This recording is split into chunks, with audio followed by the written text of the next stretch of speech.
Here's the deal. This is my family, and we are a bunch of landscapers, and more importantly, we're a band. Hey, everybody. Welcome to the Move It, Shake It, Celebrate It Street Party.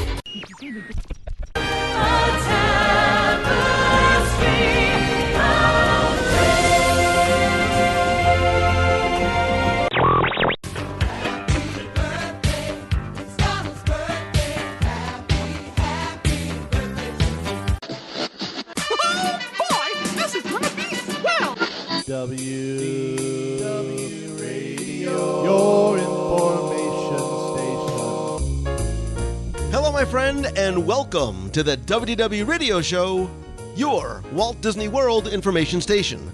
I am your host, Lou Mongello, and this is show number 480, and I'm here once again not only to help you have the best possible vacation experience when you come to Walt Disney World, but I also want to bring you a little bit of Disney magic wherever you are with this podcast, videos, blog, live broadcasts on Facebook every Wednesday night, my books, audio tours, some other stuff I'm working on, and more. You can find everything over at WDWRadio.com.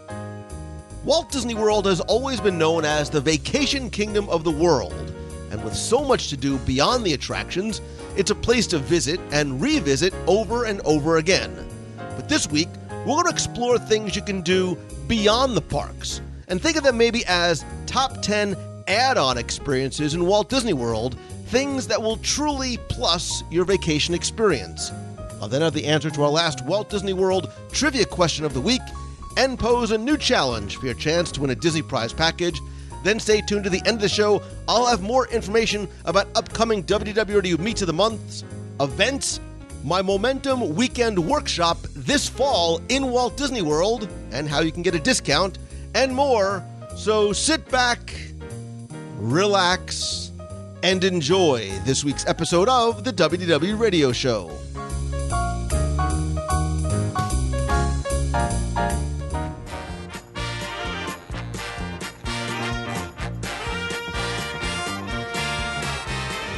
Before we get into this week's show, I want to take just a moment to announce my Momentum Weekend Workshop this October 14th through the 17th in Walt Disney World. And you're asking, what is Momentum? Well, it's an opportunity for 50 like-minded entrepreneurs to get together in a workshop-type environment for 2 days over the weekend in Walt Disney World with speakers and sessions and workshops, giving you not just inspiring, but really practical and tactical advice to help you make real changes in your business, in your brand, or with your idea.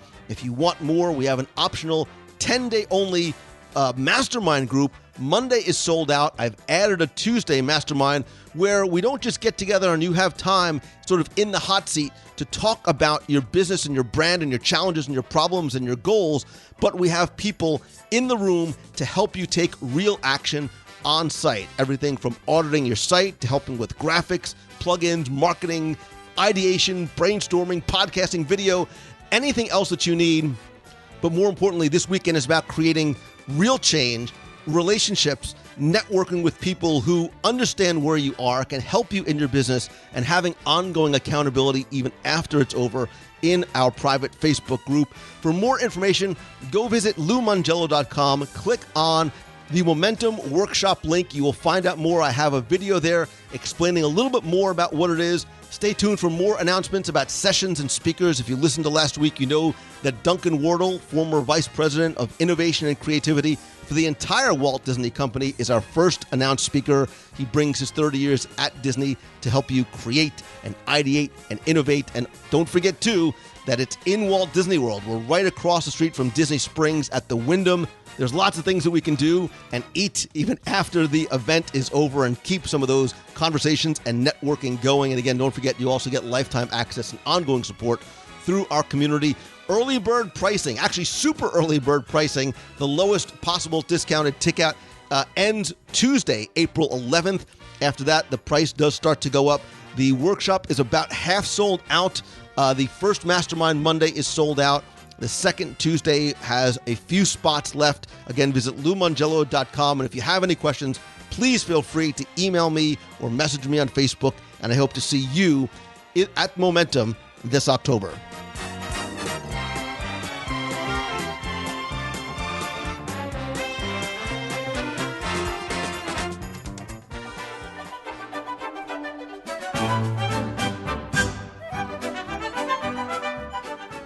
I have been to Walt Disney World literally hundreds, if not nearly 1,000 times since I first visited in November of 1971 with my bad hair and even worse shoes and clothes, but I was 3, so don't blame me, blame my mom. But I'll take the blame now for my bad hair and fashion choices or lack thereof. But anyway, even though I live here now and Walt Disney World is not just my passion, but so much a part of my personal and my business life, I still haven't done or eaten it all. And I'll take bets that chances are you haven't either. Because even if you think you have seen and done it all, there are so many more experiences beyond what you can do in the parks and resorts than you might even imagine.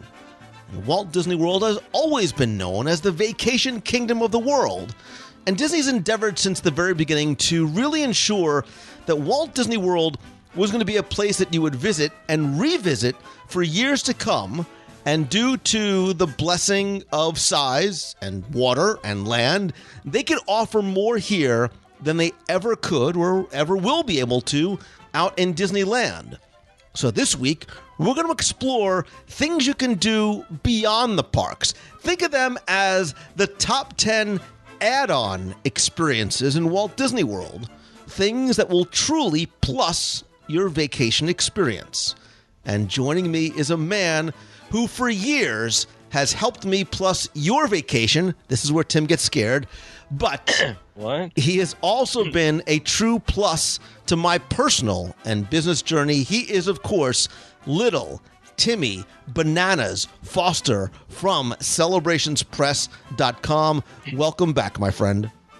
You didn't insult me. I didn't. You know what? I wanted to be especially nice tonight for, I don't know why, but because you deserve it. I walk around now introducing myself to people as the poo to your ticker. Listen, that's your own choice. That is your own choice. But it's a conversation starter. I'm sure it is. I'm sure when you're cruising chicks at Hunka Bunka Ballroom, yep, that line goes over very well. That line kills. It kills. So, but I am actually really excited by this. And look, to be clear, this topic was actually suggested by somebody else. This was actually suggested, it was, by Kendall Foreman of the WDW Radio blog team, which is one of among dozens of really good, interesting ones I've been receiving lately. And if you, by the way, listener, if you have an idea, you can go and post it over on the WDW Radio page on Facebook. I would love to hear it. I will add it to the list. It'll keep Timmy Foster and I busy for hopefully years to come. But Tim, I want to know from you before we get started, because again, we don't talk about these lists. We don't even talk about what, the rules are. There ain't no rules. Right. What did you think when I said and suggested add-on experience? Because I have a feeling, and I'm wondering just how much overlap we might have this time on this topic. Oh, none. Who'd you say this was from? From who? This Kendall? Is from the lovely chief editor of the WDW Radio blog and amazing blog team, Kendall Foreman. Kendall, I apologize right now. I am so sorry for what you're about to hear. That doesn't mean we shouldn't talk later about other stuff. But right. But listen, don't apologize. You can apologize at the end, but don't set the stage. Don't set the tone at the beginning by being apologetic. I'm apologizing for you. Oh, well. I'm going to be... My stuff's going to be gold. You will, as they say in the United Kingdom, you'll be Brill, I'm sure. But I do. I want to know what you thought and what came to your mind first. All right. Well, let me. The only things you said to me were 2 words: add on. That's all you said. And I just went with that. And I guess we'll full disclosure this one, because normally, as always, we don't talk about these beforehand, but we really went into this really not talking about this beforehand, with the idea that we might come up with two totally different interpretations of what add-ons mean. I thought it meant sprinkles on the kitchen sink is what I thought. So, and that's why I left it purposely vague, because I wanted to hear what your interpretation. Because look, when I first heard this, this is actually going to be a very hard list for me, and I'll tell you why. Because when I first heard add-on and I started thinking about what my interpretation of add-on experiences were, I thought I was going to have a list of maybe 4 or maybe 5 to round out what should be a 10-ish version. But I will tell you, as I started to just quickly jot down notes, like 15 to 20 came to mind right away. Because I think what it shows, Tim, is that there's so much more to do at Walt Disney World than what people think and what they find on their park maps. Well, it also proves you totally went down a different path than I did. Just one of these days, you're going to start that sentence. I had a really hard time with this list, and it's going to end with, because I could only come up with 3. I've done that before. I'll feel good because I know I finally got you this time. But no, once again, I feel bad because I could only come up with 132. Well, I think one time I have, and you know what? I'm going to challenge you then. I will challenge you to come up with a top 10 idea that you will suggest to me, and just say we're Monday night, whatever Sunday, we're going to record it, and we'll see. I challenge you to challenge me to come up with a list that I cannot. And in the past, I don't always come up with so many, but this list actually excited me a lot because as a local, I will tell you a lot of these add-on experiences are things that I and my family and I like to introduce friends to do because they are outside the normal quote unquote things to do on your short Walt Disney World vacation sometimes. Well, as a Philadelphia kid who only gets down there once a year and only is there 2 days out of the parks, and I can only do my 5 fast passes, I'm not going to know a thing about what you're talking about. So. I think you will. But so listen, because you are my friend, because you are my guest, and because you clearly have no idea. What if I wasn't your friend? What would happen? I would still let you go first because I listen, my parents taught me to always be a gentleman, so I do the best that I can. That didn't take real well with you. Clearly, but go ahead. That being said, I do it as a courtesy, and because I'm also insanely curious as to what. Listen, man, to get inside your head for 5 minutes like the Matrix, I don't. That's a place that I don't want to go. But I want to hear where add-on experiences in Walt Disney World took little Timmy Foster first. I want you to know I got a pool going with the family about how many times I'm going to get the Lou Mongello as I do this, as I go through here. So. Where did it? I don't have anything on my list. All right. I'm going to cheat probably with this one because I'm lumping a bunch together in different sections here. So the first one I'm going to go with are the attractions that aren't attractions. Drop the mic, I'm done. Okay.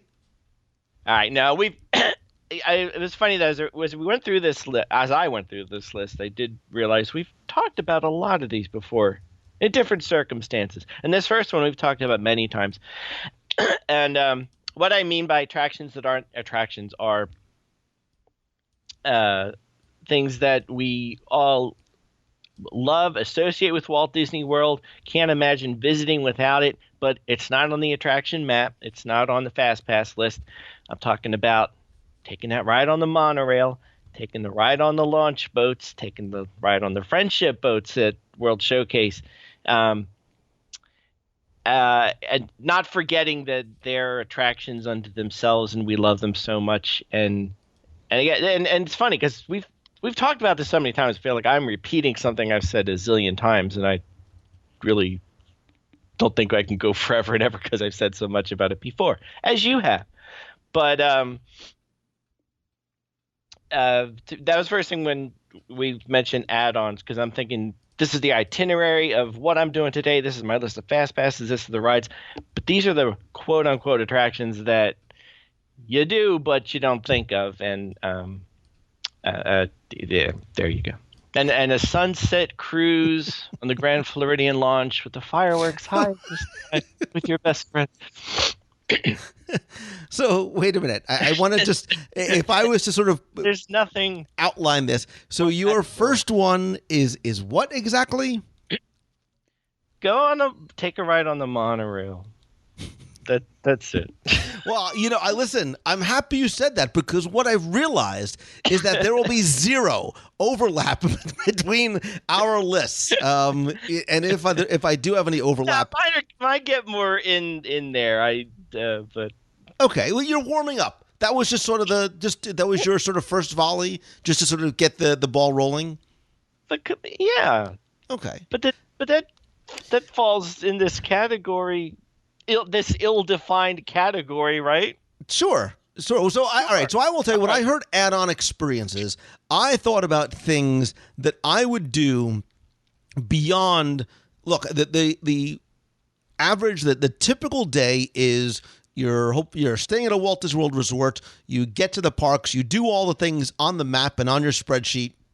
You watch the fireworks, you do whatever, and then you go back to your resort, right? That's sort of what the average guest's experience at Walt Disney World is. I thought about things that you can do above and beyond that. Taking a day outside the parks, doing something different at your resort. Something that was a little bit special, sort of an add-on experience that you can do one time and check it off your bucket list, or it's something that maybe is a tradition and you love doing with your child or with your spouse. Stop talking. I'm going to stop. Stop talking. Tim, this is a podcast. I need to. I understand that dynamic, but you're knocking them all off my list. Actually, when you said this, I know I went monorail first, which I'm going to say is a fantastic choice. I don't care what you say. And there's people cheering. I can hear them. They're cheering out there. Sure, absolutely. You're going, you go, little Timmy Foster. My first thought, though, when you said add-on was, and I didn't get into it too much on the list because I couldn't think of too many examples, but within a specific attraction, what you can do differently, extra, something you might not realize is there.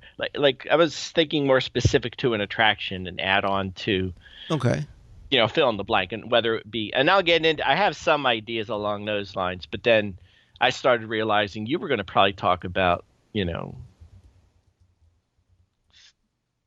things I don't want to mention, but I'm not going to steal any of yours. Listen, based on how you started, I'm pretty much sure that you're not going to steal any of mine. Yeah. I am pretty confident that this is one list. I was fairly certain we were going to come in with two totally different opposite, and your whole introductory monologue would obliterate every item on my list, which you pretty much did. But that's why. Okay, all right. So let's do this. I'm going to, and I didn't really go in any kind of order. I just sort of brain dumped some thoughts and some notes, and then I tried to organize and somewhat categorize them. But I'll start off with one that would almost pretty much guarantee is not on your list, but I think is indicative, and I'll give you time as I babble on to update your list possibly accordingly. Right. All right. So one of the things that I consider an add-on experience that I did relatively recently, and I'm trying to calculate based on the show number that I covered it, which was back on show 435. This is now show 480, so 60. So obviously more than a week or so ago. This is one of the things that I had never done before that I thought was a wonderful, elegant add-on to any guests, whether you are local or you are a first-timer or repeat visitors, any guests' Walt Disney World experience, and it was Pinkies Up afternoon tea at the Garden View Tea Room at Disney's Grand Floridian Resort and Spa. Because this goes back on show 435, we did a live review of this with my friend Emma Godbold from the United Kingdom. And this was such a wonderful and, yes, delicious traditional afternoon tea in grand British style. And it was such a wonderful, elegant experience that allowed you to distance yourself from the chaos of standing in lines and fast passes and strollers and rushing from here to there. It was a slow, long, leisurely afternoon tea at the Garden View Tea Room. It was, I think, and I'm trying to remember, $35, $40 or so per person. There was a wide variety of international teas for you to choose from, as well as sandwiches and scones and pastries and clotted cream and all these other wonderful little delicacies. And Tim, I thought it was such a great add-on experience, because I think it's something that you can do as a mother-daughter, a father-daughter, a family, as a couple. So there were people in there just doing it solo, just having a nice cup of afternoon tea. But it was a very leisurely, elegant experience. It was not a very high price point. It was something very much different and out of the ordinary. It gave you a reason and an excuse to go to the Grand Floridian. You got a great value. There was a ton of food. There was actually food left over. So you know that, spoiler alert. Wow. I know, right? Wow.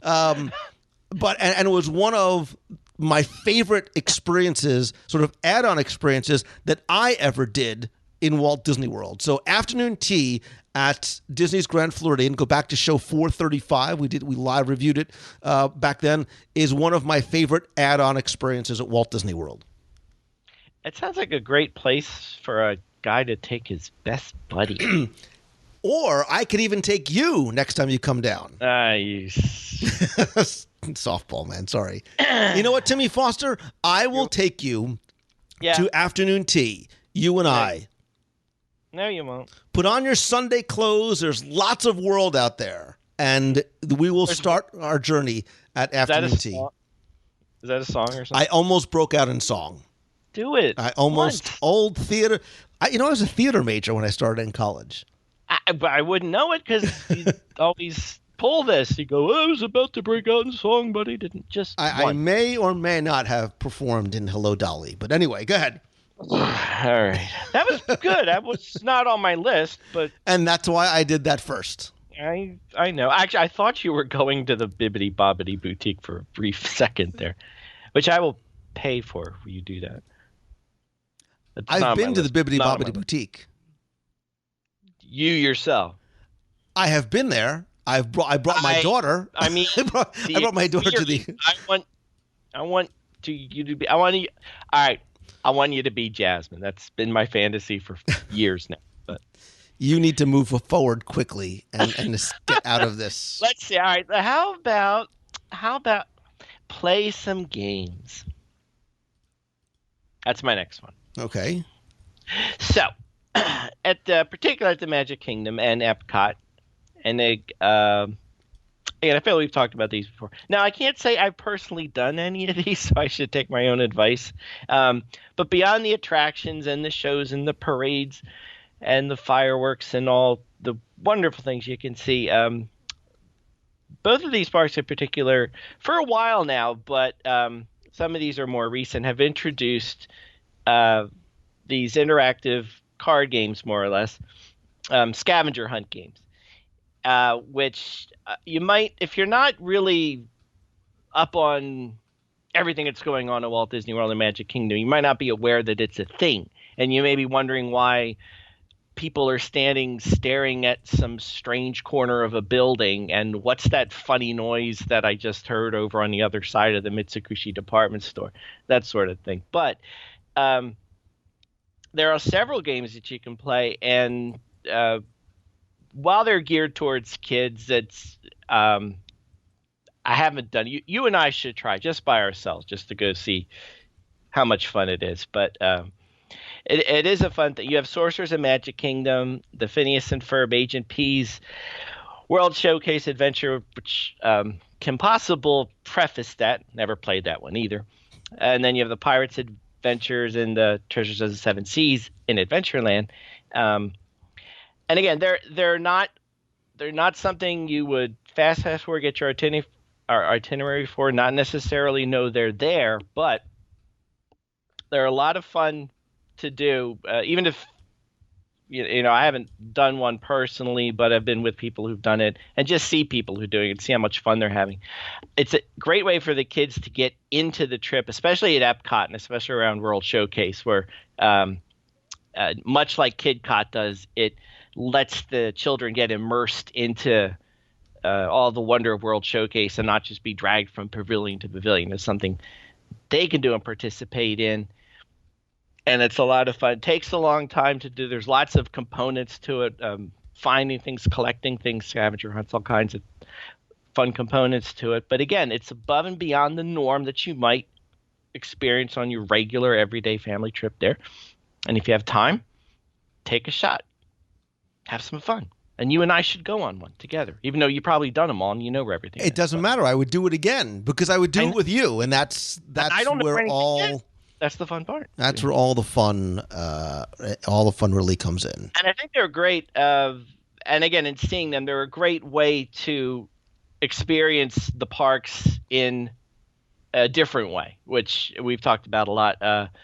Beyond the go to this attraction, it's a way to see things in a different light, so to speak. So, so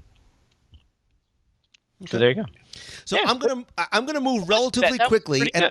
That wasn't bad. You're warming up. I get it. Right. You're getting your rhythm. You're finding your cadence.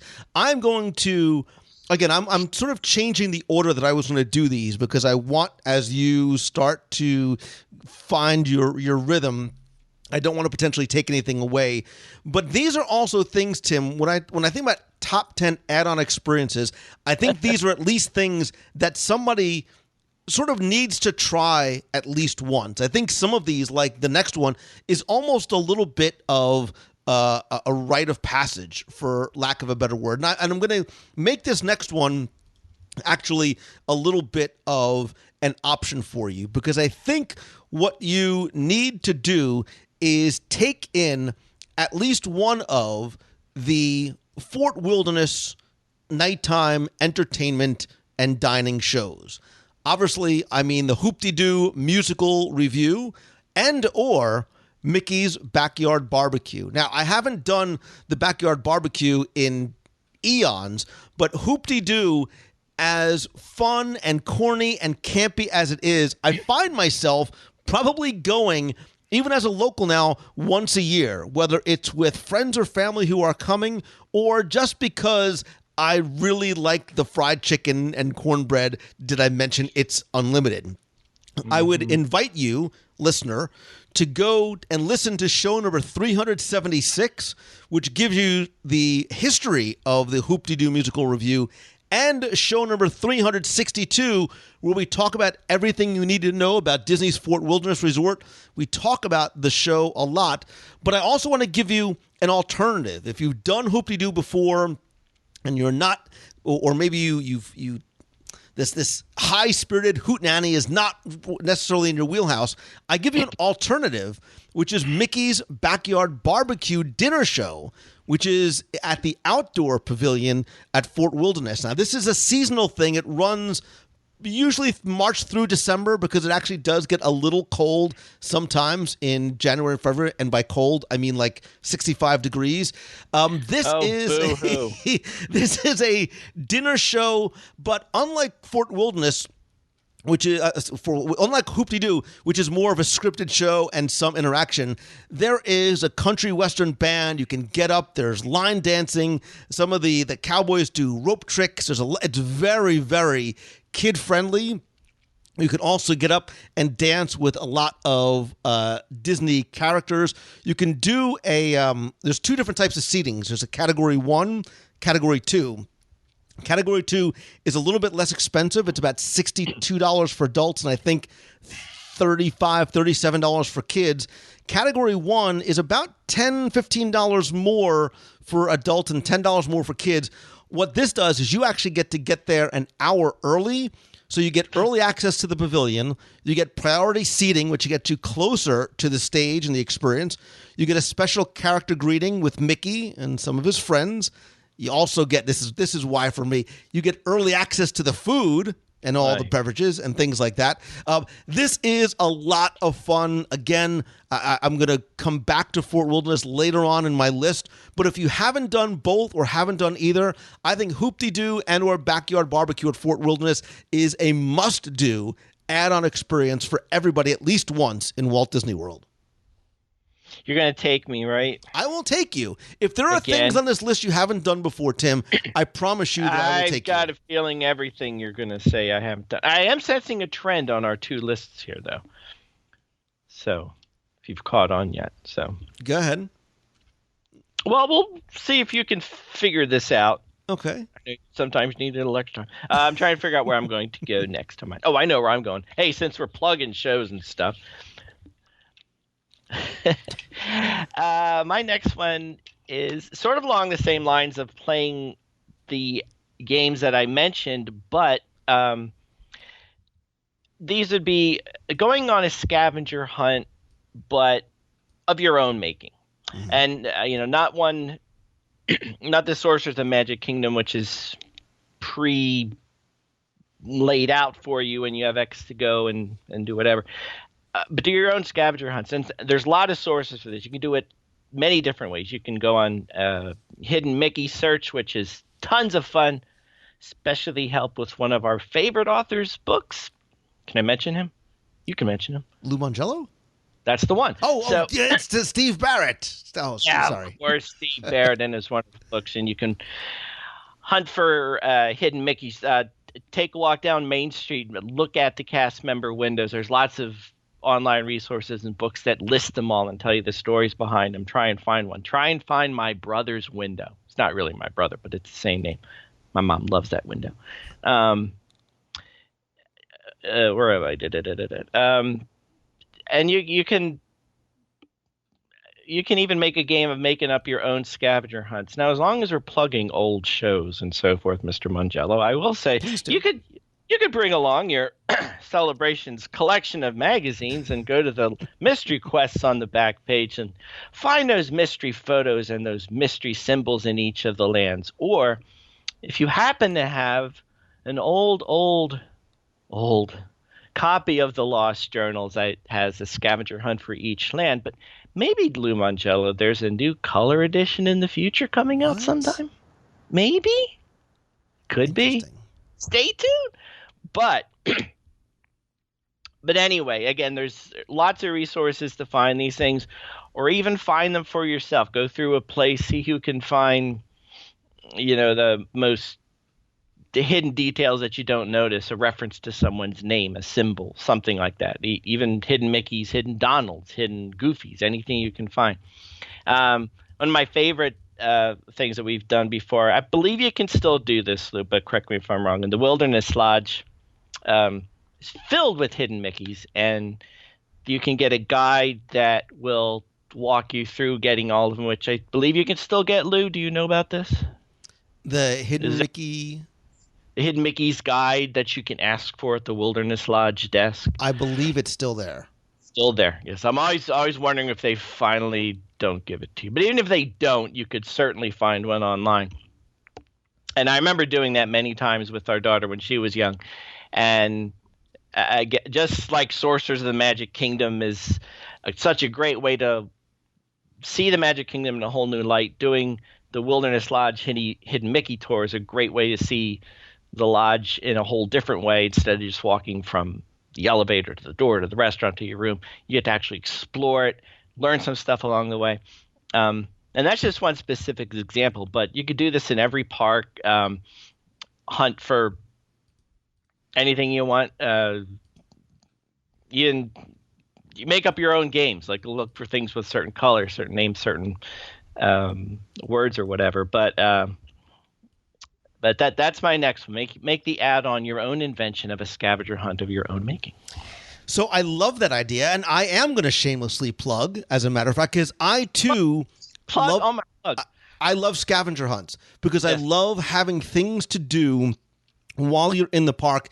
in between meals and obviously attractions as well. And I also, look, the reason why I've done this show for however 10, 12 years, whatever it is because I want people to not only have a better vacation when they're there, but I also want them to learn, and I want them to find a lot of the details. So members of the WDW Radio Nation, who are bronze members and above, get a monthly scavenger hunt in the parks, usually with 40 to 50 or so different things to search for, sometimes in lands, sometimes in attractions, sometimes in hotels. They range from some that are a little easy, some that are a little bit more challenging. Sometimes it'll make you really have to search to try and find what this is and make the connection. But the purpose of the hunt is fun first, but you also experience and explore certain things that you probably have not done in the past, and I think have an overall better vacation experience. And then you can wow your friends next time they come to the parks with you. To find out more, end of plug, visit WDWRadioNation.com. Nice plug. Thank you very much. I appreciate you setting that up, the softball up for me. So, all right, I am going to... But don't forget to bring your Celebrations magazine. Don't forget to bring your Celebrations magazine, too, because you need something to write your scavenger hunt. Oh, my God. You're killing me. If you don't have a clipboard, bring your Celebrations magazine. I kid because I love. You know that. I kid because I love. I had a feeling my mom didn't like you much before. She's definitely going to hate you now. I love your mom. I love your mom. All right, so I also think in terms of top 10 experiences that you can add on to a vacation, we have talked about these in lists before, so I'm not going to spend a lot of time. But I think if you have never done one before, you should pick one or more of the behind-the-scenes tours at Walt Disney World, because I think, Tim, especially now, there are such a wide variety of tours that will appeal to your interest, to your age, to your time, to whatever it is that you want to do or places that you want to go. My favorite, and I haven't done this in probably 10 years, I need to do it again, is Backstage Magic. That is a 7-hour tour inside not only all 4 theme parks, but you also go, spoiler alert, to places like Central Shops. You go to Wilderness Lodge, you go to the nursery, you go to the tree farm, you get a special little gift as well. But you really go behind the scenes, and not in a spoilery kind of way, but in a way that really makes you understand and appreciate not just the technology, but a little bit of the magic making that they do. So, for example, when you go to Main Street, you go to the Utilidors. When you go to Epcot, you don't just go to the American Adventure, you go behind and below the American Adventure. You find out about how Tower of Terror is done. You go to costuming over at the studios. You go and talk to some of the folks from Wild Africa Trek at Animal Kingdom. You go to Central Shops, where you see and meet the craftspeople that do everything from tiny landscaping details to set and showpieces and creating animatronic figures. You go to and meet the horticulture experts. It is, without a doubt, it is the most in-depth, most enjoyable tour I have ever done. It is for guests. You do need to be 16 or older, because you don't want little kids sort of going backstage. It's about $250 or so per person, but again, lunch is included. It's all day long. I have to do that again and do a full review. But just very quickly, maybe you don't want to do something so long and in depth. The Walt Disney Marceline to Magic Kingdom tour, I think that still is around $30, $35. That takes you through Magic Kingdom. You learn a lot about Walt. You learn about the World's Fair. It's sort of a light version of the Keys to the Kingdom tour, which is sort of an all-day tour of Magic Kingdom. But there's also, if you are scuba certified, I have friends that do, as sort of a father-son trip, Dive Quest at the Living Seas. There's I think the Behind the Seas tour is like $12 or $15 at the Land Pavilion. Dolphins in Depth, because fish are friends. Yes, they're food, but it's a 3-hour tour, like on the minnow, where you really get to interact with the dolphins. You don't go underwater. It's like a waist deep type of experience. This is about a 3-hour tour, I think, with about 30 minutes or so in the water, but you learn how the dolphins are trained. You talk to the marine mammal specialists. You learn about ocean life, and it's obviously a much different price point. But if you go to DisneyWorld.com and just search on behind-the-scenes tours or call 407 WDW Tour, I think, Tim, every guest at one point needs to do one of these add-on tours in Walt Disney World. Again, not as a spoiler, but I think they really do not just entertain and educate, but give you a little peek into how that magic is created. And with more of that understanding, I think comes greater appreciation. I love this. I'm making a list of everywhere you're going to take me. If you would come down here and get out of Golden Corral for 5 minutes, I'll take you to these places. Hey, they have a chocolate fountain. If you can beat that, then I can beat the chocolate fountain. Yeah? Yeah. You give me 20 minutes at the boathouse, I'll knock your socks off. Oh, right. I'm in. Okay, my next one. I'm going to put like 4 of mine together here. That's fine. I want you to batch these. Because that'll get me to 4, and then I'll have 1 more to go, and I can go to bed. So, by the way, we're recording this at 3 o'clock in the afternoon, but go ahead. True. In January, too, by the way.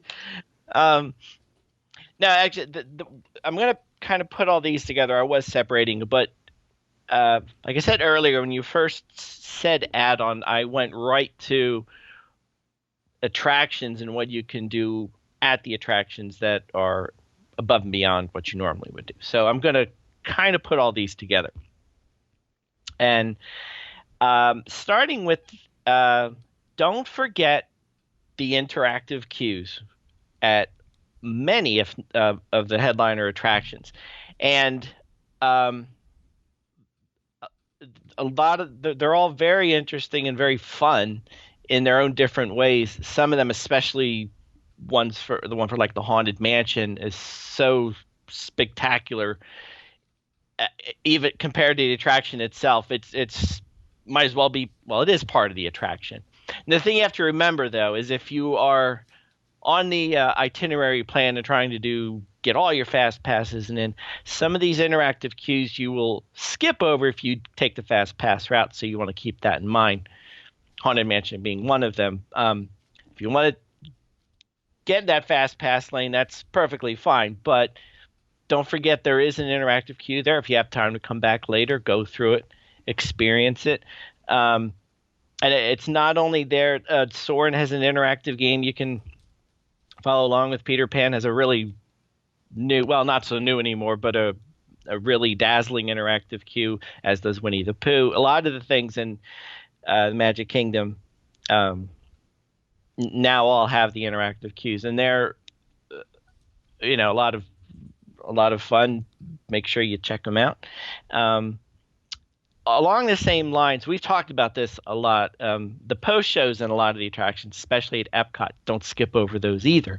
Explore the pavilions, especially the Seas, Spaceship Earth, and Mission Space, and that sort of thing. And there's lots of fun things to do there that most people skip over on their way to get to the next attraction. Something we've talked about before many times is try something that you haven't done before, something that you normally skip over, whether it's the Speedway. You don't go on because that's just for little kids, or Enchanted Tales with Belle, because that's for little kids. Check them out. You'll probably find this ends up being one of your favorite attractions of all time.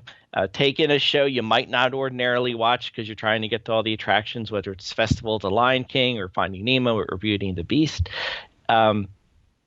And finally, the fourth one I'm cramming in here is just changing the experience of the attraction itself in your own way of doing it. Like I've joked about on Spaceship Earth, like picking a different language so you don't know what's going on, and you are randomly pushing buttons so you're video experience at the end is not the same one you always see because you always make the same selections, that sort of thing.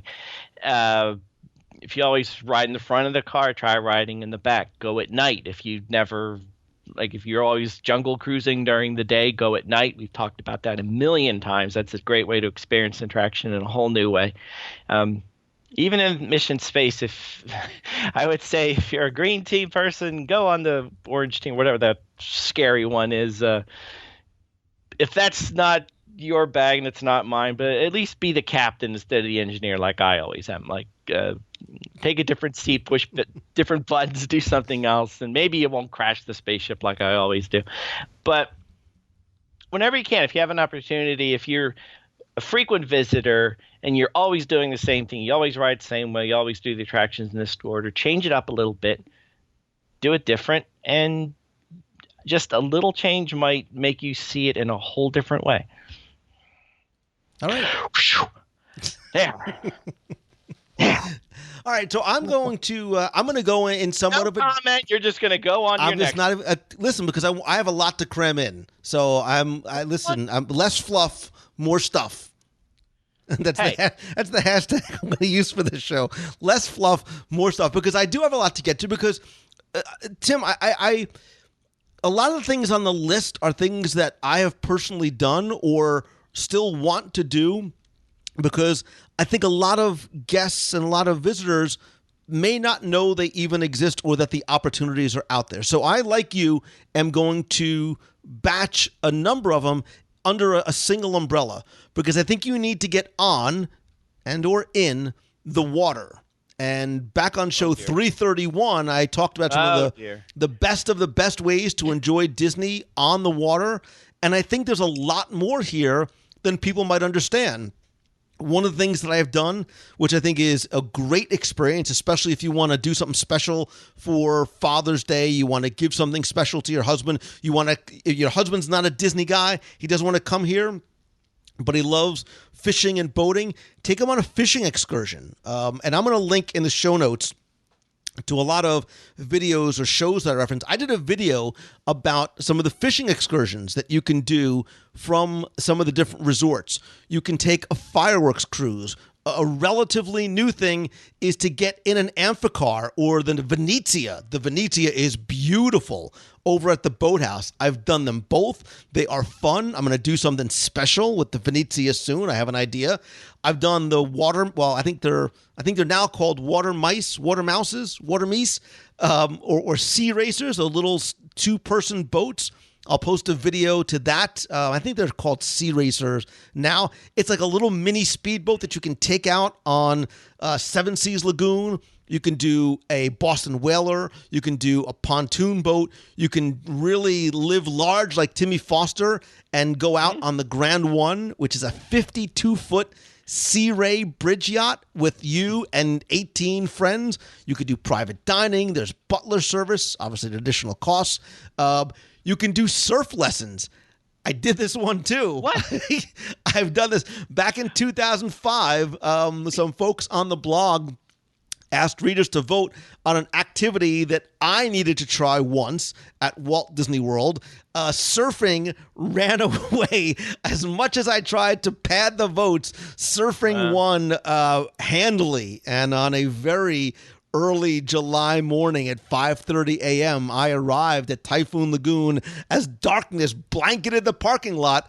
Me and a few other surfing students gathered by Typhoon Lagoon went over to the wave pool and were taught, not that I necessarily learned, although maybe I did or did not get up once, but I went surfing at Typhoon Lagoon, which was a really neat experience. I think it maxes out at maybe 20 or so people on there, and they spend a lot of time with you teaching you how to do it. But getting to surf in the giant wave pool and get lessons from some of these guys was a total blast. I almost don't want to link up to the video because I look like a beach whale trying to get up on the surfboard. However, it was a lot. Oh my God, I'm watching this right now. No, look away. Your eyes, man. But there are so what many happened to your bathing suit? Stop. That's disgusting. There are so many ways to enjoy the water at Walt Disney World. Look, some of them are as simple as free by taking the ferry or by taking some of the water taxis on going from Disney Springs over to Port Orleans. But being able to rent and it's like some of the boats are like $30 for a half hour, $40 for a half hour. But take your family out on a pontoon boat and just sort of tool around and go by the Contemporary and go by some of the other places, Fort Wilderness. It's a really nice way to see Walt Disney World in a very different type of way. You can also obviously do a fireworks cruise as well, which I think is something that everybody should try once. So I'm going to refer you to show number 331. We talked about some of the best ways to enjoy Disney on and in the water, but I think taking yourself out or being taken out and treating yourself to one of these cruises, or laugh at me as you might, learning how to surf in an empty Typhoon Lagoon was a blast and was one of my favorite unique experiences at Walt Disney World. So I would absolutely suggest trying to do it at least once. And I think that's I think the surf lessons, I think maybe you have to be 12, 15. I mean, you don't have to be, maybe it's 16 but it's a small group and it's a lot of fun. So if you embarrass yourself like me, other than having a person with a camera there, only 20 other people can see it. I'll make you a deal. You can not take me to any of the other places on this list. Just take me to that one. Oh, by the way, the minimum age is 8. I just looked. The minimum age is 8, and the surf class runs. I qualify, so I can go, and I need to. The world needs to see this. I may or may not forget to put the link to my private surf lesson. I think you can still edit this show, I guess, but I don't edit. It goes out just the way we record it. Are we live? Keep going, man. I got lots more to cover. You said this was January. I only got one more because that's 5. Because 5 and 5 is 10, right? Right. Keep going. All right. My last one is Go With Me Here. There you go. Attaboy. My friends. My above and beyond add-on to your Disney vacation is to create your own traditions. And that can take on many forms. But whatever it is that you can make your trip uniquely yours will make it, by definition, something you'll never forget. And this is above and beyond anything Disney can do, because this is something you're doing yourself. And you're creating your own magic. It could be many things. You could, if you're like scrapbooking, make a scrapbook of your trip. And there's so many resources online to see how other people have done it, ideas you can use. It can be as simple as taking a photograph in the same place every year. Lou Mongello, I still remember a little picture of, I don't know how old you were, 3, 4, 5 years old, sitting on Main Street, USA. I was 3. That was in November of 71. I remember that. And right next to it, the picture of you at the time, very buff, very handsome. At the time. But I don't know, for all you Celebrations fans out there, fans of the Kids Corner section, know very well Meredith from the Ask Meredith column, and they have a tradition of, I don't know if she even still does this because I think she's 25 now, but they had a family tradition where she would take, they would go every Christmas and she would take pictures with each one of the Santas in World Showcase every year. So as you assemble these year after year, you see, not only you see your child growing up or your family growing older, wiser, skinnier, but it brings back the memories of those specific times as well. So it's a great way not only to record your memories of your Disney vacation, but memories of your family's vacation. And you can do. Disney does offer their own photo things. You can do memory maker, photo pass. I don't know what to call it. Photo opportunistic things you can take advantage of.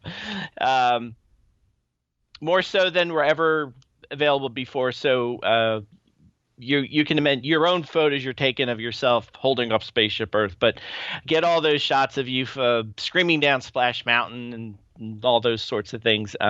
Those can all be added to your scrapbooks.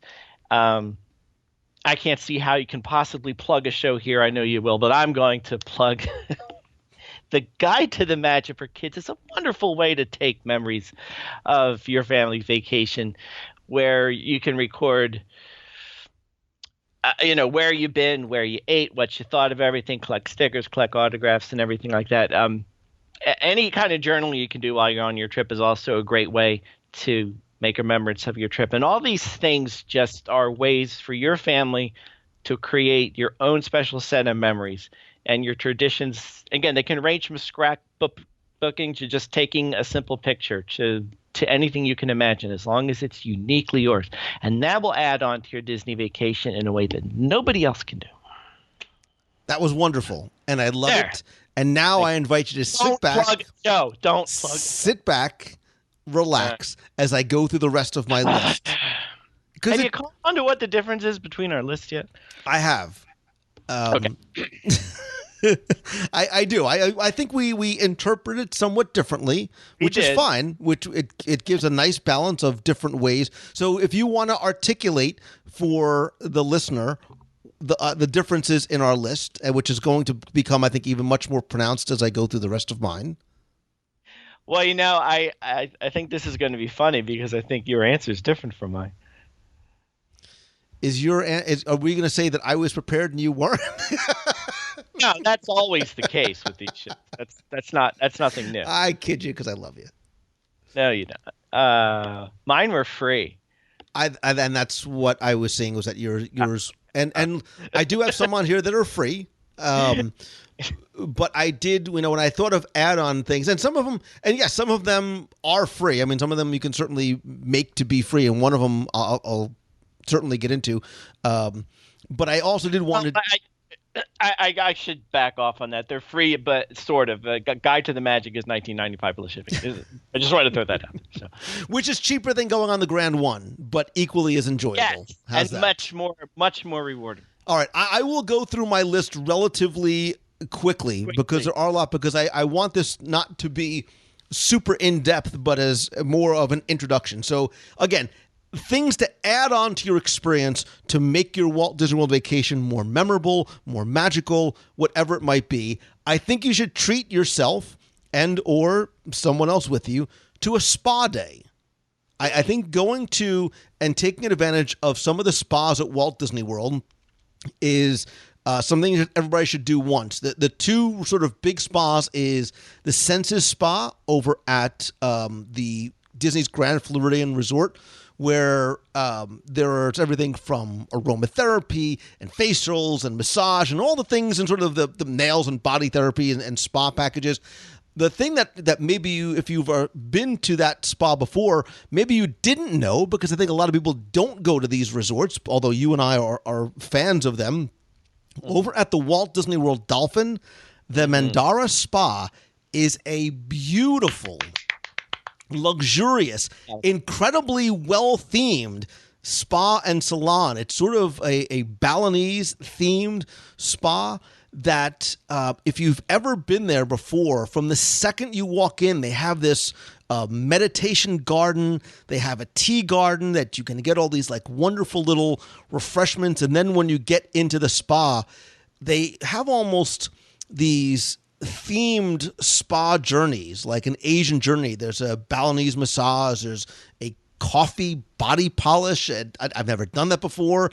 An Asian bathing ritual. There's a complete Asian journey that takes you through a lot of these different things. Obviously, different types of massages. There's Mediterranean treatments. There's New World treatments. I'll link to the page where you can find out more. And something else to consider as well is if you are going with your significant other, your loved one, somebody that you would like to be your significant other or loved one. I've never done this before, but the only thing better than spying alone is spying with, you know what? You can do a couples massage. You can do a couples treatment both at Senses and over at Mandara Spa as well. If you call 407 WDW Spas or just look on the website and do a search for spas. But I will tell you, I've been to both, and I have been to the Mandara Spa, and it's a very, very relaxing, very unique, often relatively easy to get into because, again, unless there's a convention going on, people don't think about the dolphin, but it is a very unique, wonderful, indulgent type of spa experience over at Mandara. Is there an invitation in there somewhere? Not to you, no. You can. You and I spying together is not a road I want to go down. All right. I also think, and I think this is one that is, and I have to do this so I can talk more about it in depth. A lot of people want to be Imagineers. They want to talk to Imagineers. They want to learn how this all works. Well, you have the opportunity as an add-on experience to dine with an Imagineer over at the Bamboo Room at one of my favorite restaurants, the Hollywood Brown Derby, where you can dine with an Imagineer. I believe you do need to be 16 years of age or older, but it gives you an opportunity, again, in a small group to sit down and have lunch with an Imagineer and not just hear them give a presentation during your 4-course meal, but you have an opportunity to really get a chance to chat with them, learn more about their journey, find out, get your individual questions answered. I also believe they have, I think the lunch is a Brown Derby, and I think they have an evening dining with an Imagineer over at Citrico's at Grand Floridian as well. I've talked to a lot of people who have done this before. The Imagineers are always changing. You don't know who you're going to get, but they have really raved about that experience. Can I go? That you can go to. Thank you. You fly, you buy, and we'll go together. Nah, come on, man. Listen. Stop. I think you're going to like this one, Tim, because... I've loved every one you've said so far. Oh, thank you. Thank you. Unlike Jerry Seinfeld, who, because of his puffy shirt, didn't want to be a pirate, you, my friend, you can be a pirate in Walt Disney World. Go with me here. Those of you who are shaking your head like Mongello, you sound like Timmy Foster. When I say that you can become a pirate and have a pirate experience, there are tons of different ways that you, and more importantly, your kids, can become pirates at Walt Disney World. I can talk the talk because I walk the walk. I did the Pirates League in the Magic Kingdom back in 2012. There's a video about that too. I'll probably link that one in the show notes. Let me find that. Hold on. But now there are packages at the Pirates League near Pirates of the Caribbean in Adventureland, where you can go through this little hidden portal into a treasure room. You get your pirate portrait taken, you get your pirate name, and then you are made up like a pirate. They have a first mate package. They have an Empress package for girls. They have a Jake and Neverland Pirates package for some of the young Buccaneers. They now have a mermaid package for mermaids and merman, if you are a merman. Merman. You can also get costumes there as well. Here's my tip. Buy your costume early, like from Disney Store or wherever. Bring it with you. Get your kid dressed up in the morning. Bang. Then surprise them with the Pirates League. Or, like I did it with my son. It was a really neat, father-son bonding type experience. And look, you're in Disney World. It's the only opportunity you're ever going to get a chance to do that. You can also do a Pirate and Pal firework voyage from the Contemporary Resort, which I did a couple of years ago. This was a lot of fun. I did it with my friends.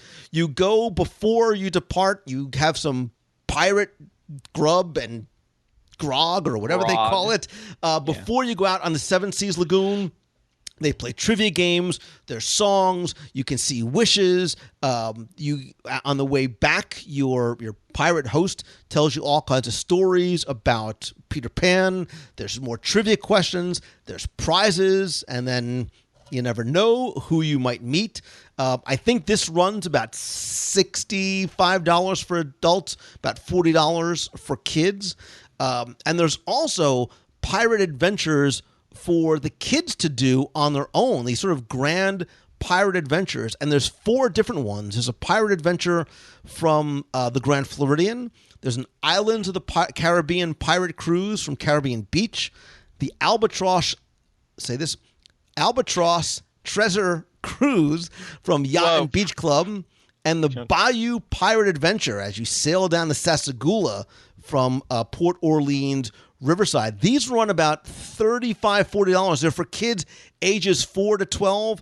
They tell you stories. You seek out buried treasure. They get all kinds of little add-on stuff. They run for about 2 hours, from about 9:30 to 11:30. They are resort-based. They are a lot of fun. I know a lot of kids who have done this, and the kids love it. The parents love it as well, and it gives everybody a chance to be a big and or little pirate and or mermaid or merman. May I mention there's a wonderful article on the Pirates and Pals Adventure Cruise in the latest issue of Celebrations magazine. Just saying. Don't you feel dirty just plugging so much in such a short period? Nope. Nope. I'm learning from the best. All right, couple other quick ones. Wait, tell me a pirate joke. Tell you a pirate joke? Yeah. I can't, because the only ones I know are the same ones that everybody has heard from every bus driver, and my pirate jokes are awful. They're supposed to be. Give me one. Don't be shy. I'll come back to that. I feel that I have done myself and you a massive disservice because I haven't talked about food in like 18 minutes. So are you kidding me? I haven't. So as long as we're talking about food and fun and fireworks, I think a neat add-on experience is the fireworks dessert party over in Magic Kingdom at the Tomorrowland Terrace, which has a beautiful viewing area of Cinderella Castle for $35, I think, for kids, and I think it's $55 for adults.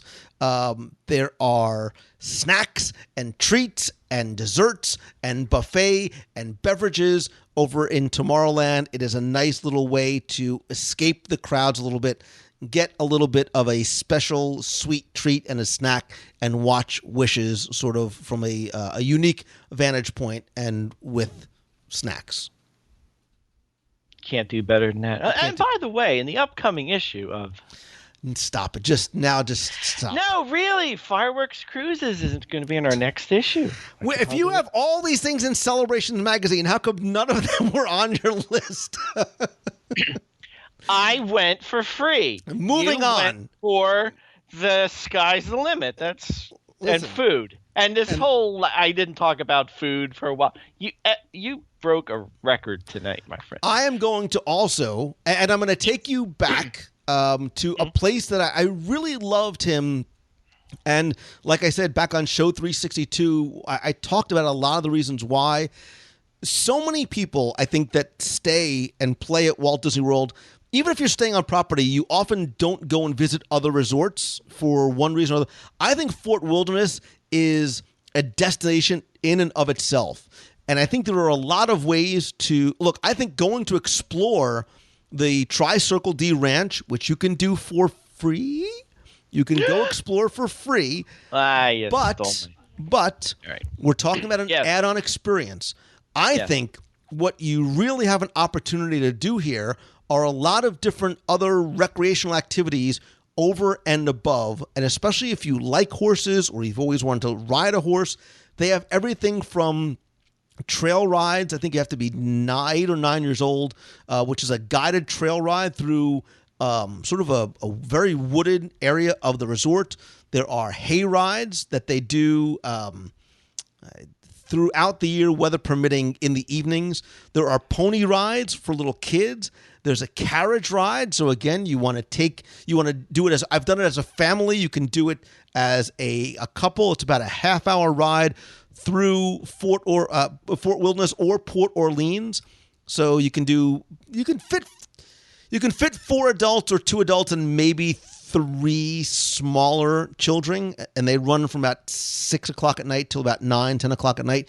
You could also do wagon rides and get a really nice little 45-minute, very scenic tour around Fort Wilderness. You can do those on your own, and they also have group wagon rides that you can do in small groups. But again, a unique way to see the resort, a way for you to look. I did this once before. I didn't take a video of it, but I went horseback riding at Fort Wilderness, and Whoa.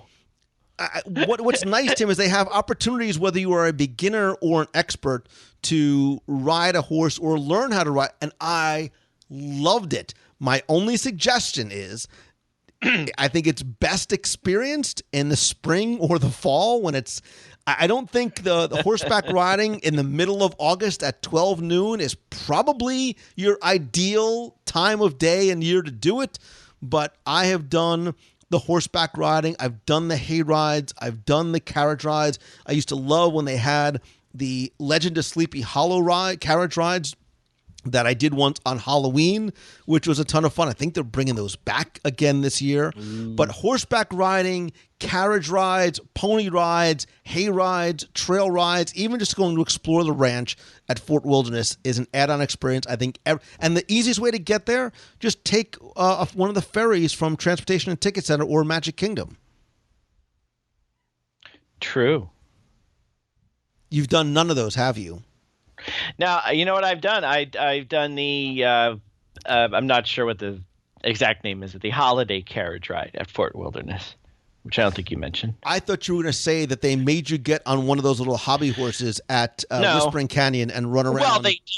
Yes. Because I've done that too. And I think there's video of that will never, like the grease tape, will never see the light of day. You can sing "I'm a Little Teapot" in front of the world at Whispering Canyon. I've also done it at 50s prime time. I know I've seen you break out in the middle of Main Street and just sing it a cappella. And I'm just picturing Lou Mongello on his little burro, clip-clopping with this Western meat. I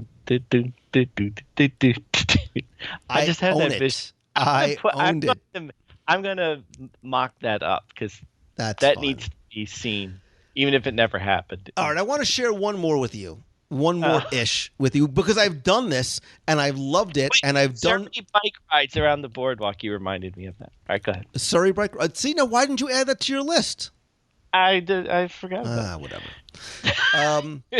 I've done a full review of this...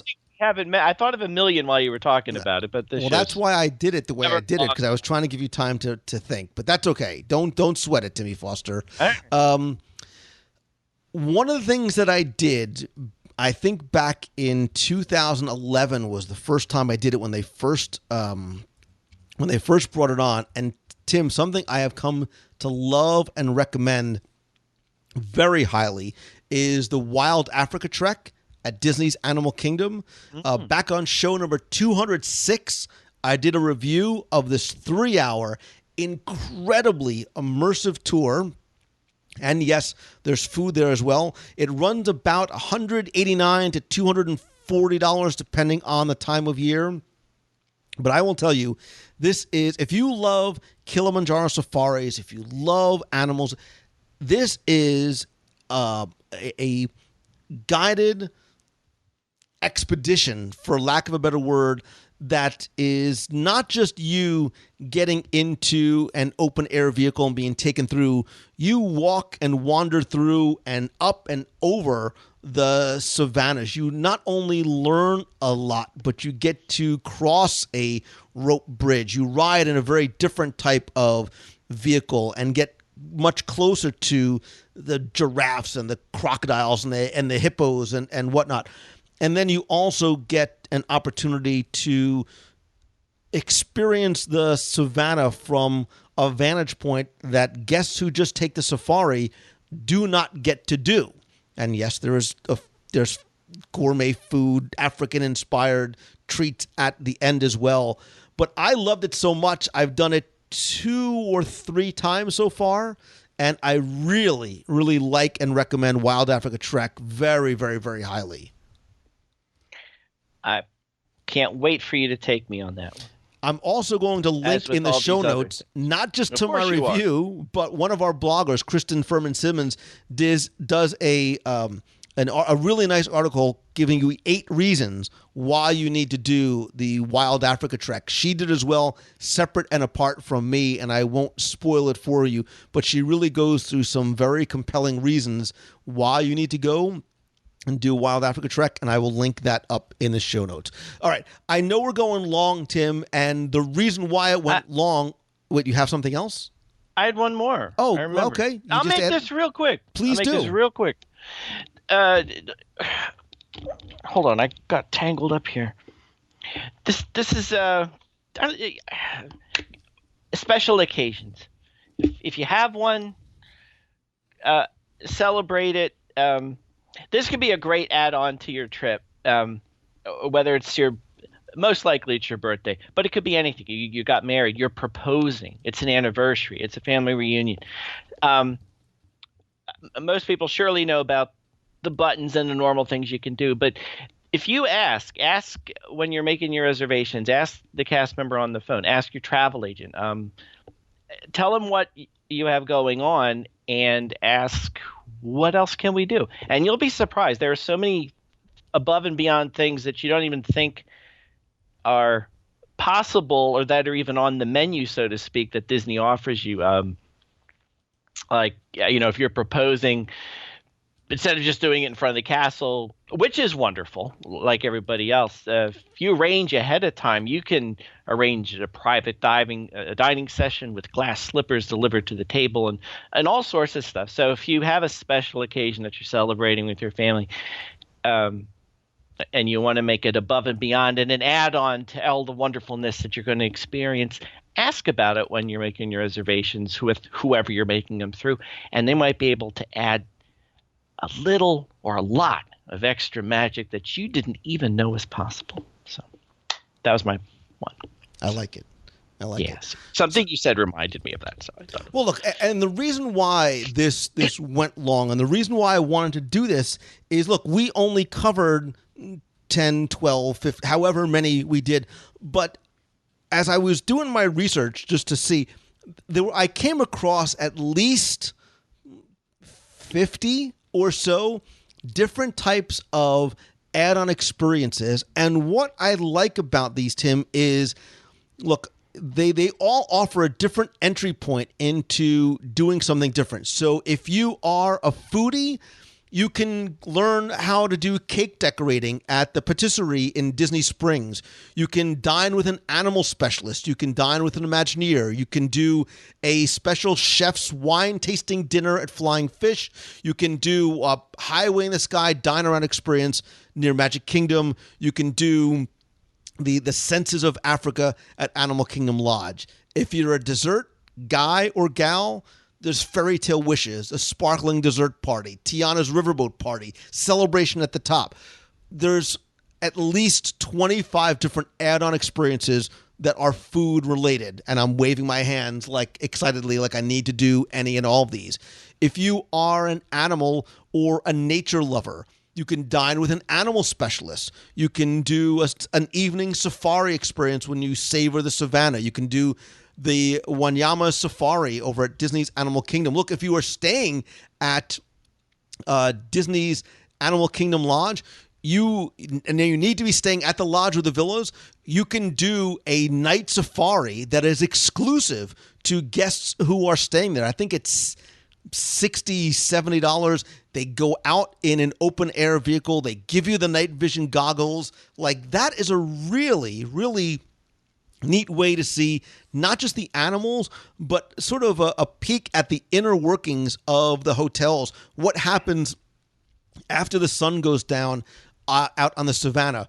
You want to go backstage? There's backstage tales. There's dining with an animal specialist. There are a million different sort of special access backstage tours that are available as well, ranging from kids as young as I think maybe 8 years old. For some of them, they'll take you behind the scenes at Flower and Garden Festival. There's are ones for preschoolers and kids. I know there's one, I know this year, there's like a Fun for Kids tour at Flower and Garden Festival. There's Starlight Safaris, Undiscovered Future World. I mean, the list goes on and on and on. And I'll put a link to Disney's website where you can see some of the special events and some of the special tours that are available. And yes, a lot of them are free. There's a bunch of them that are free too. You know what? I am going to shamelessly plug. I don't care. If you check out my 102 Ways to Save Money for and at Walt Disney World book, I give you not one, not two, but 40 free things to see, do, eat, explore, and enjoy in Walt Disney World. Take that, Timmy Foster. That's all I got. So my question to you... I have a book, too. Whatever. My question to you, my friend, the listener, is what is your favorite add-on experience? Or if you could do only one, what would it be? Maybe you haven't done one before that you really want to do. What is that special add-on experience that you might want to... And look, you know what? Who knows? Maybe if you post your answer to your favorite experience or the favorite one you want to do in the show notes at WDWRadio.com or the Facebook page at Facebook.com/WDWRadio, maybe I'll go through the answers, which I do anyway, and I'll select somebody to do one of these experiences with me and on me in Walt Disney World someday. What? Yes. I think that's what I'm going to do. I will select somebody's answer about one of these add-on experiences that they want to do in Walt Disney World if they post it in the show notes, which actually corresponds to the Facebook page as well. So wherever place you leave it, I will tell me what you want to do and why you want to do it, and I'm going to pick somebody to do one of those experiences with me. I will treat you to it. Together, we will do it in Walt Disney World. I didn't even think about that before I just said it. God only knows what I'm getting myself into, but that's what I want to do because I want to make somebody have this experience, and we might as well do it together. That's beautiful. So I'm excited and frightened all at the same time. No, I just feel like all my invitations just got ripped up and thrown out the window. No. Listen, you and I, we still have our special cuddle time. Have a good time. I hope you enjoy yourself. Oh, you're jealous. You're so cute. I'm jealous. I'm mad. I'm crying. I'm hurt. I promise you, Timmy Foster, the next time you come down, we're going to do all those things that we said that we were going to do and go all those places and try all those things. But I want the listener who has one of these things that he or she would really like to do, convince me, compel me. I don't even know what the parameters are for how and when I'm going to choose it, but I will choose somebody through the answers on Facebook, and I will pick somebody and I will treat them, and he or she and I will do one of these add-on experiences together. That's a bold statement. I know. Everyone is going to ask to go surfing. Surfing might be out. Everybody, please write in. No, please. You don't want to see me in a bathing suit again. No, you do. Trust me. Listen, there's a lot of other fun things that we can do together. We can do the Magic Behind the Steam Trains tour. Oh, you can look in a book for that stuff. Backstage magic. This is the moment you need. Well, surfing with the Scent of Africa at Disney's Animal Kingdom Lodge. Oh, animals. Forget that. Hello, something food related. Yahtzee. Yahtzee? We could if Yahtzee is what. And look, if you tell me, you know what, Mongello, I want to do a Chico wine tasting. I want to do a food. You know I'm in. And even if it's something that I've done before, if it's afternoon tea, I will put on my Sunday clothes and we will have tea together. Wait, can I pick the winner? No. Fool me once, shame on me. You fool me twice, shame on me. But yeah, that's what we'll do. You promised to take me surfing, though. I will. Unless, unlike what you said earlier, you're going to edit that out of the show. I don't know about surfing again. Let me just tell you, it's a lot harder than it looks on Baywatch. I want to see. I believe you. Don't watch the video, please. Don't watch. Listen, the fact that me dressed as an Ewok is less embarrassing than me trying to surf speaks volumes. Oh, I've seen you try and walk down Main Street with a churro in your hand. Listen, what I'm hoping, Tim, why can't you just choose like the Chippendale campfire? Because we can do that together. We can roast schmoes. It's a sing-along, and it's free. No? I have a feeling that's not what somebody's going to choose. You're going surfing. There's no way out of this. Did I mention characters in flight? You might want to thought that through. Did I mention that characters in flight? Listen, I get to choose the winner, and I will tell you it probably is not going to be surfing. Now, I think we need to set us up criteria on how you are going to pick the winner, because you're going to pick what you wanted. Exactly.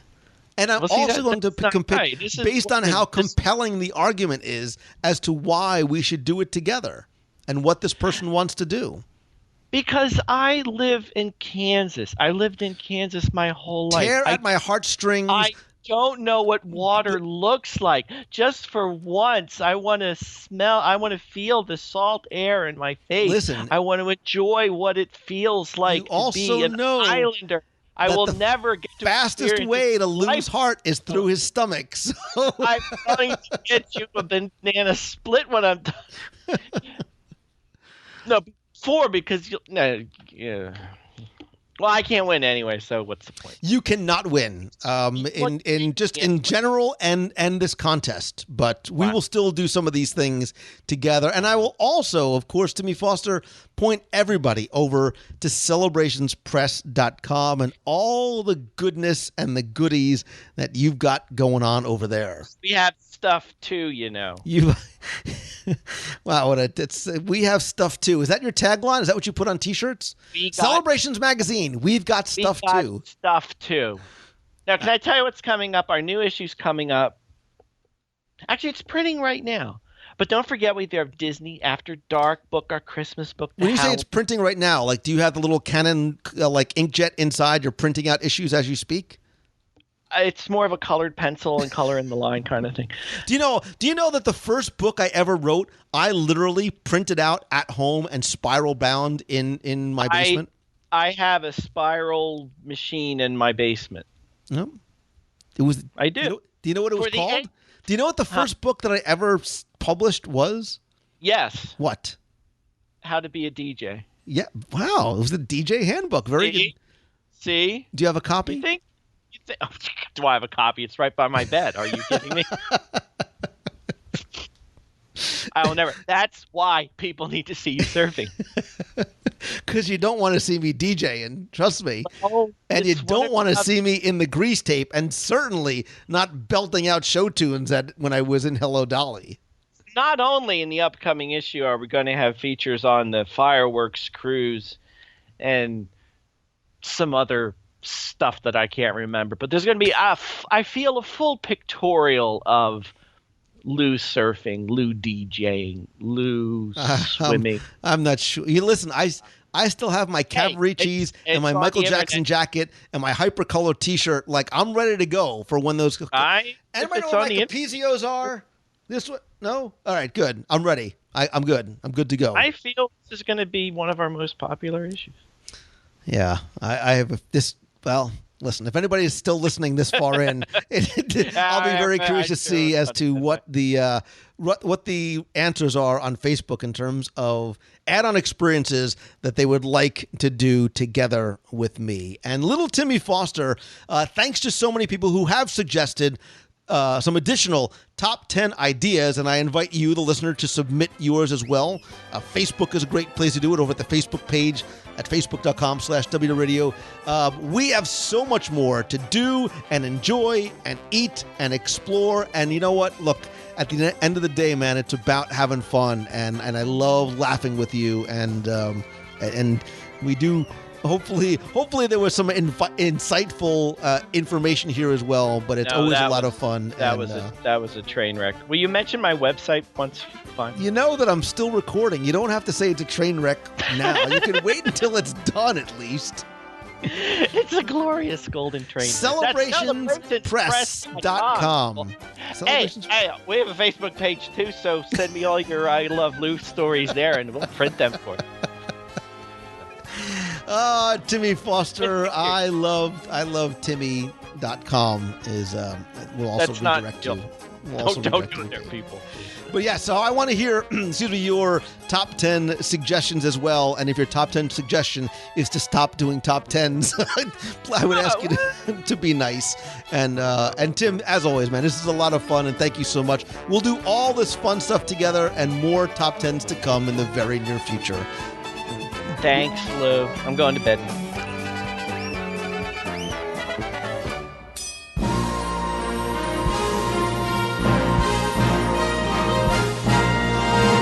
It's time for our Walt Disney World Trivia Question of the Week, where I invite you to test your knowledge of Walt Disney World history, or see how well you pay attention to the details, not just in what you see, but sometimes in what you hear, maybe even in what you eat. If you think you know the answer, you can enter via our online forum for a chance to win a Disney prize package. Before we get to this week's question, we're going to go back, review last week's, and select our winner. So I said last week that the Haunted Mansion is my favorite attraction, and by favorite, I mean it's among my top 10-ish favorite attractions. I've seen it 1,000 or so times, but I wanted to see how well you really pay attention to something you've seen probably many more times than just once. For example, in the stretching room, before you get on the actual ride vehicle itself, you see paintings of some of their guests in their corruptible, yada, yada, yada. One of those people depicted is a young woman with a reddish parasol standing on a tightrope that's just starting to fray, and the question was to tell me what is directly below her. Again, thanks to the over 1,000 of you that entered, got this one correct. Some of you in a great detail, although there was a lot of debate whether it was an alligator or a crocodile. It didn't matter. I would have taken both, because obviously she is standing over a lake, a pond, some sort of body of water with an open mouth alligator or crocodile waiting for the rope to break. Actually, according to story, the woman in the picture is actually the ghost host's first wife, who is a former tightrope walker from the circus. You obviously didn't need to add that. That was just a little bit of added trivia, but I took all of the correct entries, randomly selected one, and again, you were playing for the 102 ways to save money for an at Walt Disney World book, all the audio tours of the Magic Kingdom, a WDW Radio Magic Band 2.0 cover, a bunch of WDW Radio stickers, and the oh-so-coveted WDW Radio Hot and Cold Travel Mug, not available in stores or on TV. And last week's winner, randomly selected, is Tracy Stoyer. So, Tracy, congratulations. You did use the online form. I have your address. I will get your prize package out to you right away. If you played last week and didn't win, that's okay, because here's your next chance to enter in this week's Walt Disney World Trivia Challenge. So we'll move from a detail that you could see to a detail that you could hear, because tell me, where in the world have you heard? And that's our KNRG up-to-the-minute news report. Now back to our regularly scheduled program. It's that simple. Where in the Walt Disney World have you heard that phrase? You have until Sunday, April 16th, to enter via our online forum. Just go to WDWRadio.com, click on this week's podcast, use the online entry form there. Give me all of your information, because again, you're playing for the book, the tours, the Magic Band cover, the stickers, a hot and cold travel mug, and just for fun, I'm going to throw in a mystery bonus prize. It could be a pin, it could be a map, it could be an old vintage collectible from my collection. I haven't quite figured it out yet, because I just thought about it on the spot. So good luck and have fun.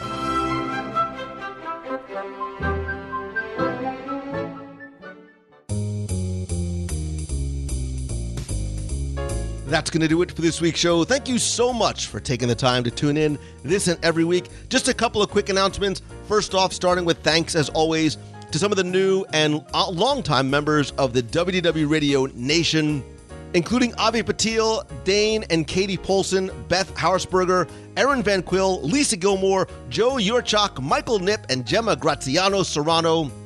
I sincerely appreciate all of the love and the support. And if you want to find out how you can help the show, but more importantly, get exclusive rewards every month, including monthly scavenger hunts with 40 to 50 questions each month for you to take with you to the parks, access to our private Facebook group, personalized Magic Band covers, logo gear, backpack, t-shirts, care packages every month from Walt Disney World, exclusive live video group calls, and lots more, please visit wdwradio.com/support. And don't forget that a portion of the proceeds of your contribution go to the Make-A-Wish Foundation of America. Also, just a quick reminder that the purge of my Disney and sometimes Star Wars collectibles is still going on every week over on eBay. I have been collecting things for literally decades, and it's time to get them out of the garage and into the hands and onto the shelves of people like you who can enjoy and appreciate them more. There's everything from cast member materials to pre-opening documents, souvenir books, maps, attraction scripts, cast member exclusive, theme park merchandise, books, and pretty much everything else in between. New auctions begin and end every Sunday night. You can visit wdwradio.com/eBay. That will take you right to the eBay listings. All right, a couple other quick announcements. Don't forget that if you have a question you want answered on the air, you can email me, lou@wdwradio.com. Or if you want to be heard on the air, even just saying hello from the parks, you can call 407-900-9391. That's 407-900-WDW1. I'd love to connect with you on social. I am at Lou Mongello on Twitter, Facebook, Instagram, and Pinterest. And please take a second. Make sure you go like the page at facebook.com/WDW Radio. Have a lot of stuff I'm working on and planning that's going to happen exclusively on the WDW Radio page. Plus, that is where a great place to have continuing conversations going on even after and beyond the show. Of course, as much as I love connecting with you online, nothing beats a handshake and a hug. That is why I continue and will keep doing Meet of the Month every month in Walt Disney World. April's Meet of the Month is going to be during the Star Wars Dark Side Half Marathon weekend. It's going to be Saturday, April 27th from 12 p.m. to 1:30 p.m. So even if you are running in the 10K that morning, if your kids are doing the kids races, it'll give you plenty of time to get showered, hopefully, and come over to Epcot. We're going to be outside at the American Adventure outdoor seating area, and it's a great opportunity to enjoy the food and the fun and the food. I know I said it twice, of the Epcot International Flower and Garden Festival. Anyone and everyone is welcome. Come alone, bring the whole family. It's free, and certainly it is very, very kid-friendly. Please let me know that you're coming by visiting the events page over at facebook.com/WDW Radio. I am also planning on trying to do a little very casual meetup over at Star Wars Celebration next weekend. Please stay tuned to my Facebook and Twitter for the exact date and location. And while you're on the events page, you can also find out about other upcoming events like our cruises. We're going to Alaska next year, some of the running team events that we are doing. Would love to see you and have you get together in real life and participate in some of the fun activities and events and some of the cool stuff that we are planning for later this year, but I've said too much. I also do a lot of speaking, so I do meetups on the road. Be sure and follow me on my personal profile as well. You heard me announce the Momentum event. And don't forget that the super early bird pricing does end on Tuesday, April 11th. It is limited to 50 people. We are almost halfway sold out, and I did add on a second mastermind day on Tuesday. You can visit LouMongello.com and click on the Momentum event for more information and tickets. Thanks as always to Becky Mankin from Mousefan Travel, my official and recommended travel provider, and little Timmy Foster from CelebrationsPress.com. But finally, and most importantly, and as always, my friend, and you are my friend, and whether we have met yet or not, all I ask is that if you like the show, please help spread the word. Take a second, tweet out that you're listening and link to this episode, or better yet, share it on Facebook with your friends in a group or on your page. And if you could, take just 30 seconds to rate and review the show over on iTunes. If you visit wdwradio.com/iTunes, That will take you right into the iTunes store where you can leave a review. I want to quickly thank some recent reviewers, including Brian Bosak, who says it is the best Disney podcast. Such an incredible show, fun stories, great insider info. I could go on and on. Lou's an awesome personality. Thank you. Always delivers great content and outstanding music and audio quality. BD Snook 43 says it's now my favorite podcast. Over a year ago, I was listening to the Social Media Examiner podcast when Michael Stelzner happened to have Lou on talking about Facebook Live. Being a longtime Disney fan, I checked out the podcast. Haven't stopped listening since. Janelle K says, Lou's my walking partner. I'm a Disney fan that only gets to visit every 5 years or so. The podcast keeps me from missing Disney too much with a weekly visit. Our next trip is until 2019 when our twin sons graduate, so I'll continue to listen as much as I can. I listen as I walk and have managed to lose and keep off 20 plus pounds in 2016. Thank you so much for the Disney escapes. Janelle, congratulations to you. Keep up the awesome work. And Kay Kuber says, what a great podcast. About a year ago, I discovered Lou's podcast. Been listening to all of them in order from episode 1. I usually listen when I walk my dog. It really helps get me through the days. We're 500 plus days out. And as I write this, and I cannot wait to get there. Lou's knowledge of Disney is phenomenal and allows me to live in his shoes until I get there. I hope to say hello someday and shake his hand. And because, as he always says, nothing beats a handshake and a hug. Kay Kuber, I agree. I hope to have the opportunity and the pleasure to see you, shake your hand, give you a hug, and say thank you to you and all of you who have taken the time out of your busy day and busy lives just to tune in and listen to the show. You have given me the greatest gift by sharing your most valuable resource and your commodity, which is your time. And for that, I am always and forever grateful. And if there's ever anything I can do for you to repay that favor, by all means, please let me know. And whatever that thing is that you wish and you want to do and you dream about doing every single day, all I ask you to do is take that first step, right? However small it might be, because when you sort of bravely overcome that one small fear, and you take that initial step and you start to build momentum, which is why the conference is called that, it gives you the courage and the excitement to take on the next step, the next fear, the next challenge. And as a wise man once said, always keep moving forward. I hope that you have your best week ever. So until next time, see ya. Hey Lou, it's Beatrice Feeney. As we all celebrate your 10 years with you, I've been very fortunate to have experienced a lot of great moments in person. So I wanted to congratulate you on 10 years and share my own personal top 10 WDW Radio moments. Number 10, your parties. Getting to know some of the coolest dream makers, like the Dream Finder, Jim Corcus, Ron Cohey, Alex Mayer, and Ridley Pearson, just to name a few. Number 9, that time we had 48 people in PJs take a photo with Belle on the Star Wars cruise. The look on the cast member's face when they asked how many was in our party was priceless. Number 8, the 40-hour show. It's so funny to think back to that year when you carried your laptop around the theme parks and people looked at us like we were crazy. Number 7, the WDW Radio running team. You inspire me, you challenge me, and you never leave my side. I'll never forget Marathon Weekend 2012 when the Dream Team Project sponsored a Make-A-Wish child. It was the first time I'd heard their story, and I was so emotionally touched by their challenges and this magic that our team created for them that I signed up for the Princess Half Marathon, only 6 weeks away. I don't recommend that. I had never run a full mile in my life, but I trained hard and I imagined how it was going to feel to run down Main Street, and the rest, they say, is history. Number 6, the Alaska cruise, the majestic views of the iceberg that were more beautiful than I could ever put into words. The lighthouses, the totems, eagles, seals, speedboat experience, and the people in our group.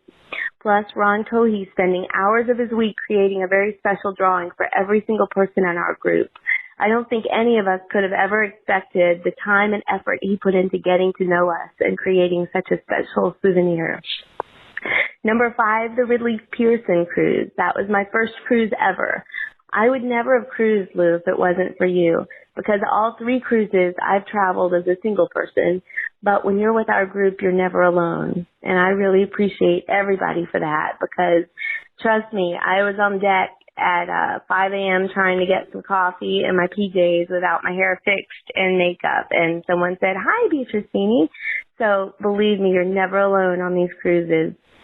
Number 4 and 3 for me are actually 2 different moments from the same day. It was actually my first trip to Disneyland in 2014, and we were all running the Avengers 5K together. I had just arrived the day before, and again, my first trip, so it was my first time going into those parks with our group all together. I'll never forget Becky as we were about to round the curve and go into Cars Land. She knew it was my first time, and she told me how this was the way it was introduced during the media opening. We rounded that curve, and I still get goosebumps thinking of how amazing Radiator Springs is from that viewpoint. Almost done. Number 2, the next one was from that day. It was entering Disneyland for the first time, and I just happened to be next to you, Lou. That moment that we all took a group photo in front of Mickey, and I started to tear up, and I told you Walt walked right here. And you being the awesome friend that you were, you pulled me out of that moment, and you said, "No, he didn't. He walked over there." So I'll never forget the giggle that I got going into Disneyland the first time. And my last but not least, my favorite moment, actually the WDW number 2005, when I made one of the best decisions I've ever made in my entire life by going to a Disney trivia meetup that changed my life forever. So thank you, Lou, for a happy 10 years, and thank you to every single box person and every single friend that I've made out of this. So those are my top 10. Congratulations to you and happy 10 years. Let's make this year fun. Bye. Hey, Lou. This is Zach from Bowling Green, Ohio. And I just wanted to call and say thank you for the awesome work that you're doing. Your podcast really helped me get back into Disney after not going for a couple years. And I'm planning out a trip right now to head down in July here in 2017. And really hoping I could see you down there if I'm down there. And again, thanks for all the work that you're doing. Keep up the awesome work. Thanks. Hey, Lou. This is Mary from Massachusetts. I just finished listening to number, 471, Top 10 Things We're Looking Forward to in the New Year. And I listened to the very end, and I just love it that you had something from Spaceballs, which I love, and also Bill Murray's singing Star Wars. Oh, my gosh, it's so wonderful. Anyways, I just wanted to say thanks so much. I love the podcast. Thanks. Hello, Lou Mongello. It's Darlene Yagi from West Seneca, New York. I am out for a walk today in the beautiful West Seneca, New York. It is like 67 degrees outside. It is absolutely beautiful. And calling in to tell you that you guys are 77 days away from the Double Dip Cruise. Woohoo! Go on that cruise and enjoy yourselves. Rock the nights away in the lounges where they have the comedians, the karaoke, or you never know, there could be a WDW Radio meetup that Lou and Becky plan for you all. So have a wonderful time. We're about 152 days away from our California Disneyland trip. I am so excited. Have a wonderful Palm Sunday and happy Easter in advance to all of our WDW Radio family. Love you all.